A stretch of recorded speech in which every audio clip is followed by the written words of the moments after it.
మాదక ద్రవ్యాల రవాణాకు పాల్పడే వారిపై నిఘా తీవ్రతరం చేస్తామని నందిగామ ఏసీపీ రవి కిరణ్ అన్నారు. గంజాయి అక్రమ రవాణాకు పాల్పడుతున్న నిందితుడిని పట్టుకున్న ఘటనకు సంబంధించిన వివరాలను ఆయన వెల్లడించారు.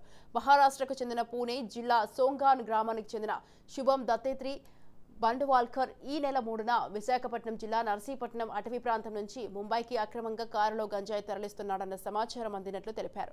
కంచికచెర్ల శివారు జాతీయ రహదారి పక్కన ఉన్న ఓ హోటల్ వద్ద ఆగి ఉండగా పోలీసులు అతన్ని అదుపులోకి తీసుకుని అతని వద్ద నుంచి ఓ 10 బస్తాల్లో నిల్వ ఉంచిన సుమారు 300 కేజీల గంజాయిని స్వాధీనం చేసుకున్నట్లు, దాని విలువ సుమారు 30 లక్షల రూపాయలుగా తెలిపారు.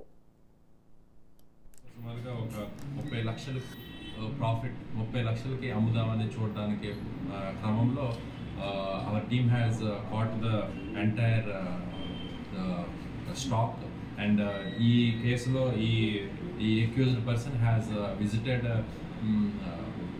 నర్సీపట్నం దగ్గర ఒక లోకల్లో ఒక విలేజ్లోని ఒక పర్సన్ని ఆ పర్సన్ కూడా ఐడెంటిఫై చేయడం జరిగింది.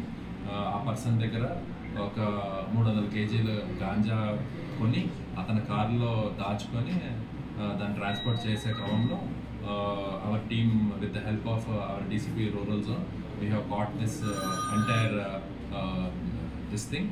So I'm very happy to announce this, and at the same time now government is very strict kabatti sir CP sir SP Rajshekhar Babu sir has teams ni organize cheyadam jarigindi. We have identified the forward linkages and as well as backward linkages.